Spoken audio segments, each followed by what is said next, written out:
thank Dr. A.S. Prasad and the organizers for inviting me here.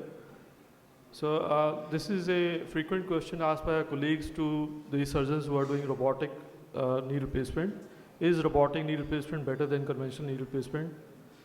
So we know that conventional knee replacement is a widely standard surgery which is used for end-stage osteoarthritis, and it has got consistent results in terms of long-term implant survivorship, patient satisfaction and clinical outcomes.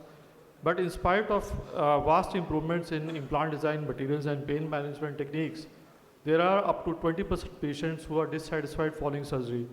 And this has been given by literature presented in 2017, and this is widely disputed.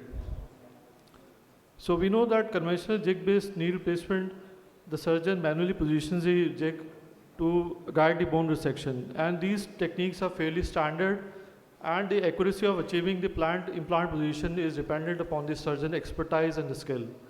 So there are some limitations with the conventional jig-based knee replacement.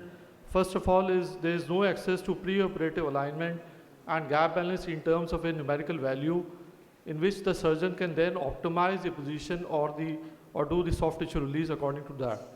There is often inter-surgeon subjectivity with positioning of manual jigs, and the difference in acceptable gap balance during trialing may be different surgeon to surgeon. So two surgeons can perceive a gap to be too tight or too loose according to their preference. And the conventional jig-based knee replacement does not provide any real-time feedback on the thickness or orientation of the bone cuts. So robotic knee replacement have been here since last 20 years, and they have been evolved from computer-aided knee replacement. And the objective was to achieve accurate implant alignment and positioning to reduce the outliers. So we can do a personalized knee replacement solution to the patient according to the anatomy of the patient, and we can do kinematic as well as functional alignment philosophy. But they are associated with increased cost, longer operative time, and they have been associated with lack of long-term evidence for a better clinical and functional outcomes compared to conventional manual technique. So if we classify robotic systems, they can be classified as active, passive, and hands-on or semi-active systems. So active robots automatically make the bone resection itself, while the passive systems are basically computer-aided or navigation systems which help the surgeon to place the manual jig so that the surgeon independently perform the bone cuts. So in semi-active system, the surgeon is fully in control of the robotic system, and the system helps the surgeon to cut the bone resection according to the plan he has made. So if we review the different systemic reviews which are presented and which have analyzed the comparison between the conventional knee replacement and robotic knee replacement. First one over here, we can see in 2020 this systemic review shows that robotic TKA offers better short-term clinical outcomes when compared to conventional knee replacement, and there is a reduction in radiographic outliers. So another one in 2021, which is a systemic review itself and meta-analysis, shows that there is improved accuracy in component positioning and early patient-reported outcomes. This is another systemic review in 2024, which shows that there are better outcomes than conventional knee replacement in terms of mechanical alignment and WOMAC scores. And the conventional TKA shows a better range of flexion and extension in long term. Another one done in 2023, this is a meta-analysis itself, and it shows that there is a superior outcome in early range in robotics knee replacement. And despite this, clinical and functional outcomes and complication rates were similar in both the systems. Another one in 2024, this shows that conventional knee replacement outperforms the robotic assisted knee replacement primarily due to its shorter operative time and tourniquet time. So we have seen different comparisons, and we see that the surgical time in most of the studies have shown that the surgical time has increased in robotic knee replacement, whereas there is a 20 or to 30 minutes less time in a conventional knee replacement. But this time gradually decreases when the surgeon is proficient in the knee replacement in robotic system. there is reduced incidence of outliers in terms of alignment and the sagittal and coronal alignment in robotic assisted systems. The clinical outcomes are not different than the conventional knee replacements. The patient satisfaction was reported to be increased in early post-operative outcomes compared to the conventional systems. No marked difference was seen in short to mid-term survivorship, aseptic loosening, periprosthetic joint infection and complication rates. So complication rates have been similar and the revision rates must be similar.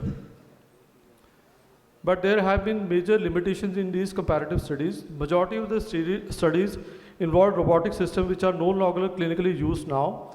Most of these studies also involved Robodoc systems and the Casper system, which were fully automatic systems which were used in early 2000s. And due to availability of limited data for various brands of robotic systems, subgroup analysis was not performed. So various studies evaluated different functional outcome methods and parameters which made the comparison challenging. And most of these studies were not RCTs and they were only of level 4 evidence. So if we see the robotic knee replacement stages, first we have, the patient has to undergo a CT scan or a pre-operative X-ray which is fed into the system. Then the surgeon places the implant virtually on the systems using the software and positions a component. And third is the surgery itself, in which the surgeon then marks the bony landmarks, does the registration and checks the bony landmarks. The third one, the surgeon actually performs the surgery and does the comparison of the pre and post alignment. So what are the benefits of robotic assisted technologies? It enables precise adjustment to implant position and the orientation of the gaps. It gives us ability to give a personalized knee replacement surgery solution to the patient specific to the knee anatomy of the patient. It is beneficial for severe osteoarthritis cases where there is extra-articular deformity, where there is hardware or there is severe valgus. And if a surgeon is proficient in kinematic alignment or functional alignment philosophy, he can use a robotic assisted technology.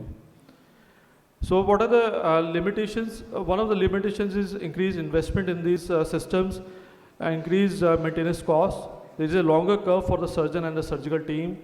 And most of these systems are image-based systems, so there is increased exposure to radiation. Femur and tibia may require additional incisions, and they can be longer in surgical time initially, but after 20 or 30 cases, the surgical time can reduce. So the implant choices are also limited because most of the systems are married to one system or other. And a active robotic system have been reported to cause periarticular soft tissue injury or technical issues with robotic devices, and they have been required to convert into conventional jig-based knee replacement. And most of these devices are very bulky and they reduce the intraoperative working space. So what are the practical problems faced by the robotic knee surgeons? First is garbage in, garbage out. This robot is basically a planning and execution tool.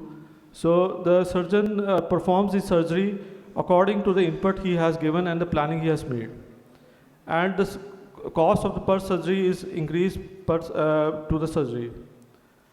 There is lack of interest from the OT staff due to increased time consumption and need for training. They require a highly trained and motivated staff.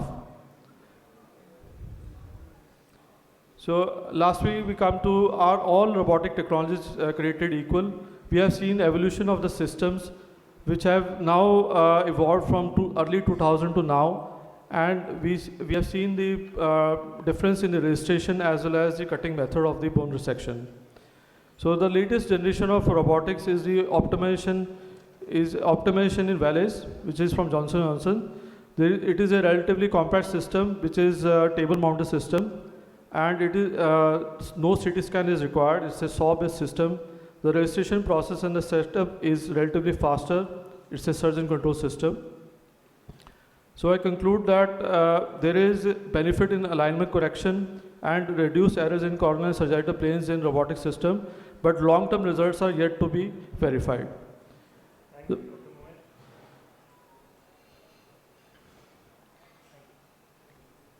Thank you, sir. Thank you, sir. Thank you, Dr. Mohit. It was a wonderful talk. Can I ask Dr. Simon Thomas to come on stage and tell us something about, continuing with the robotic Gandhi actually. So, robots in primary knee arthroplasty. Thank you very much, sir. Thank you, Dr. Prasad, for having me over here. It's a wonderful, feeling to have come here. I hope my time has not started till. So I'll talk about robotic, a marketing gimmick or a useful tool. So before we go into robotics, actually we need to understand what the philosophy of a knee replacement is all about. The ingredients of a person, in fact, it's not coming here.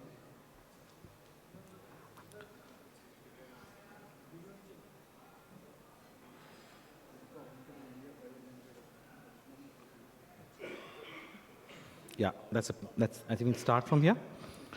So the ingredients of a perfect surgery, in fact, not just a knee replacement, is basically a good planning, a meticulous execution of the plan, and intraoperative verification. Unfortunately, we planned well. A lot of us execute also nicely, but we never had something called an intraoperative verification which could actually help us on table. Whatever we come to know is by our results and by what I see on X-rays. So what if technology chips in? So we've seen a myriad of change from patient-specific instrumentation, which helped in definitive planning, did not execute, did not verify. Then came the navigation. It helped in planning. It helped verify also that what we're doing was fine, but it did not execute. So now we have what we call the robotics, which actually helps to plan, execute, and verify. The execution part was never present in orthopedic surgery till now. The advantage of robo, we all know that, accurate cut, perfect mechanical alignment, and zero error. Guys, if you believe this is true, then you are actually into marketing. TKR was always a soft tissue surgery, and it will always be a soft tissue surgery. And robots have actually helped us to talk about actually better soft tissue management and planning and what we call a functional alignment. I don't go into a classification of this. We know that all our joints are not perpendicular mechanical axis. Now we're trying to replicate knees which actually have, pre-operatively, whatever alignment was there, we're trying to replicate them post-operatively. So the experience that I had with robots, I have access to robos, a non-CT based and a CT based planned robo. The non-CT based robo was basically a totally surgeon-based implant, surgeon-based technology in which whatever you're mapping, whatever your sizing is you. So if you go wrong at this step, actually there are implications in the surgery. But there are certain advantages also. The default sizing is given by the robo itself after you make a virtual model of the tibia or the femur. In the CT-based planning, what happens is that you get a CT scan of this patient. The implant sizes are actually decided. The bone cuts are decided before the surgery itself. This has added more objectivity to it. In between both these systems, I find that the CT-based actually gives more, accurate planning, and we can be more reliant on this. It also helps to see cross sections. I think you know all these things. Let me take you to a little cross-sectional studies what we have done so far. First of all, a disclaimer, all these knees that I show here can be done by conventional method. I'm not saying that these knees can only be done by robotic. But then robotics gives a whole new insight of how we do things. So this 65-year-old lady, the default size was given to us, and this is how it looks like. But now, after this, see, the actual surgery starts here, when you actually do a gap assessment. The X-rays, bone cuts, they are wonderful, but every knee is varying based on the soft tissue, the soft tissue, the strength or the soft tissue laxity that the patient has. And this is how a robo, it looks like. So this obviously is a varus knee. We know that. The lateral side is the violet pillars, and the orange side is all the middle side, is all tighter on the middle side, and lax on the lateral side. After the default sizing is given, actually, do you have something here? Yeah. So you please go, so this is the this is the 4 narrow which has been given. What happens if I actually take a 3? So this is just for the sake of showing, I've shown. We are playing with the computer. So as soon as you downsize an anti-referencing system, your flexion space increases. So usually we have been seeing this on table after you've taken a cut. But with the robo, you have the advantage of seeing this without taking a cut. That gives you a big advantage because the surgeon can pan it better. We come back to the 4 normal. we give 3 degrees external rotation, and this 3 degrees external rotation is not based from the posterior condylar axis. The robo actually takes rotation from the trans-epicondylar axis. So when we talk about 3 degree external rotation, we are actually looking at 6 degrees external rotation from the posterior condylar axis, and majority of knees are balanced in more than 5 and 6. And that was a surprise to me when I started to do this. Again, there was a notching sign which was present. The robo told me. I flexed the femur, eliminated the notch. The tibial cut was distalized. And again, I was not satisfied with the balancing. The femoral rotation increased to 5 degrees. That means almost 8 degrees from the posterior condylar axis, unthinkable of in a conventional technique. And all this so that we minimize the soft tissue, releases. And when you release less, you cause less nociceptor stimulation. And theoretically, it is argued that the initial results of these robotics are actually better. This is how it looked like. And I've actually checked it that there's still no notching. The femur varus was actually given. I am playing with it. I think that the total alignment of is actually more than what I want, 4 degrees. So this is what I took, 3 degrees of total varus in this. And there's a final plan what it looks like. Initially, I used to verify these cuts, but I've started believing in the system. The initial time that my previous speaker told, it takes more time to do a surgery, mainly because you're not trusting the system. So I don't verify it anymore. This is a final balancing. I have an exact print of what is to be done. It is all lax knee. The final achievement is this. Again, I planned, I'll take 2 more minutes, sir. A planned alignment was 3, but my achieved alignment is still 5. This is what they were saying in the morning sessions also. In spite of a good cut, because of cementing errors and problems, we still don't actually get a perfect balance. So perfection is still far from near. Again, a flexion deformity, 55-year-old gentleman. Actually, this is where the robo gives up. It starts to actually say this is what it is. So the default sizing comes up. It starts to give movement from 30 degrees only. Again, you cannot forget your principles. So the robo has actually given you a balancing. We took an extra distal cut. The femur is flexed, single notch. The tibia shifted inferiorly. We verified the cut. In spite of that, still the knee is left in flexion. What do? You release from the posterior capsule of the femur, the tibia, and if that does not work, you have to increase the distal femur cut. This we have been using, but we never had the measurement to do so. So this patient got an increase to 16 degrees, and still the patient had flexion deformity. I finally ended up with cutting an 18 millimeter of this thing, femur, and this is how this thing looks like. And that's a post-operative gap. It's still balanced. Again, if you see, we aim for 1 degree, we are in 4 degrees of varus. So these are matters which actually we had to see. So a lot of data also we're getting now. Again, a hyperextension knee, robot calibrates it, laxity on medial and lateral side, we distalize the femur. Actually, the robot tells us too high, that means hardly cutting anything on the other side. And this green small mark knows that I am actually shaving off a little bit of the distal femur. That means I don't need to use a distal augment. Before, when I was using a conventional, I would actually be worried whether I have to go distal or not. This is how it looks like. From a minus 23, we've cut a 4 degrees of flexion. Again, the valgus is still not matching, 2 and 4. This is how it looks like, the case study. And this guy, now coming to CT base, and this is the last patient that I'm going to present. This guy had needed a varus knee correction. He had an extraordinary deformity because he had a gunshot injury maybe in 25 years back. I know we keep all kinds of constraints and everything intact. Usually, now this is where we come. In a conventional surgery also, we will actually, what we'll doing is we'll be aligning our tibial keel from here to the center of the ankle. With this kind of deformity, this is the tibia going to be. What we will usually do is that we'll actually put this tibia more into valgus. This we do by eyeballing, but by robo, we have got pre-operative planning where we can see this right goes into tibial keel. And I think this is where it is, and this is where the knee goes like. And this patient is walking third post-operative day. I think this is a simple valgus knee. I will wind it off here. The message that I want to give is, robot is not about taking the perfect cut. Robot provides objective to do soft tissue tensioning, which was never there. Surgeon experience is always vital. You cannot do a robot, you cannot operate a robot unless you know your basic principles. Intraoperative verification is as high as ever possible. Still, these robots are very primitive. They have a lot of improvisation is needed, and the data that we're seeing now is immense. And I think 5 years down the line, when all the robotic guys meet and the data generated we meet, we'll have a lot to tell you. Thank you so much for your patient hearing.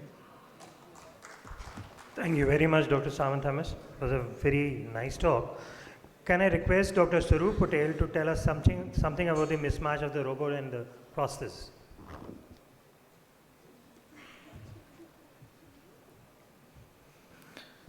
Hello everyone, and I'm glad to be back in the CAWNPORE ARTHROPLASTY course, and thanks to Dr. Prasad sir. So mismatch is the new fashion. It is happening everywhere. You all know her, and I am Dr. Swaroop Patel.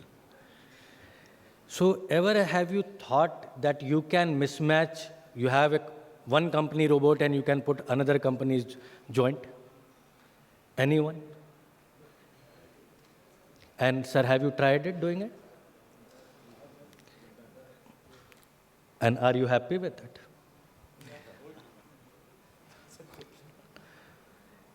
So I have no conflicts. So this is a very straight, simple case. ONE, 55-year female, planned for robotic TKA. The robot which I use is from QoS, and the joint which I was using was non-compatible. So fairly, this is the left knee which we are operating. So this is what it allows, but in this case, we are going to do something different. So as my previous speaker, Dr. Simon said, you need to have a good understanding of what you are going to do. So for this case, I had 3 things was to be done in this case. A good proximal tibia cut, which I can achieve with my robot. A distal femur cut, which I can, and that will give me an extension. And the condylar cuts for the rotation, which I can achieve with my robots. So let me tell you how I have done it. So implant design, you must know what your implant size are. So in this case, the distal femur, as in all cases, it is 9 mm in all implants. And the condylar side was 9 mm in this implant. So this is the preoperative planning. And the patient was little lax. So once we have a lax knee, we try to cut as minimal as possible. So recommended is 9, 9, and 10 from the proximal because it's a monoblock unit. So what cut I have been taking in this, because I was trying to cut as much less as I can, because it was a mismatch, so I cannot rely much on the computer as well. So this is 5, 7, and 3. So cartilage thickness is around somewhere 2 and 3. So what I could fairly achieve was 8, 9, and 6. So the 6 is the proximal tibia cut on the lateral side. So this is what it showed, the pre-op. So the knee appears to be perfectly balanced or near balanced. So you can see the max is 4, 5, 4, 5, 2, 3, 3, 5. So little tight on the medial because the knee was very lax. I have not released any tissue. So this is what it is. So now, the sequence of my cut, which I wanted to cut, was distal femur, posterior condyle, and the proximal tibia. After cutting the femur, then the proximal tibia. So the post-cut, I put the space, I checked in flexion and extension. This is what I was getting. So as I told you, it was a monoblock. So 10 is the first spacer size which I achieved. So 9, 10, 10, 9. So as this was a very balanced knee previously also, after taking the cut, it was still balanced. So you just have to forget what implants is there. But if you take a proper cut and release the soft tissue, ideally, you alignment, it is not just restricted to that particular company's joint which they are providing.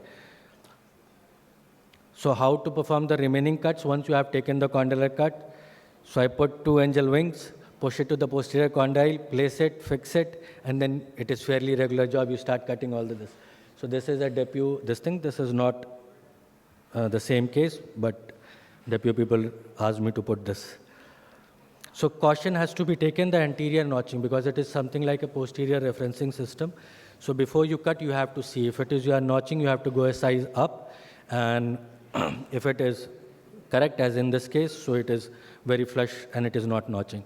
And caution has to be taken in few cases where the condylar deficient situation is there. Then instead of the posterior condyle, you have to cut the anterior femur cut, and you have to rely on the anterior referencing system type. So these are the post-operative radiograph. So take home message, knowledge of implant is must, and yes, mismatch can be done, as many of us here have already been tried and they are happy. And this is not me who does mismatch. Mismatch can happen anywhere, so you can keep on trying. And these two photograph represents, the car doesn't matter, it's the driver, so you need to know what you are doing. And thank you, everyone. Thank you. Thank you, Dr. Swaroop. Since we are running short on time, can we take 3 pertinent questions for the panel discussion, please?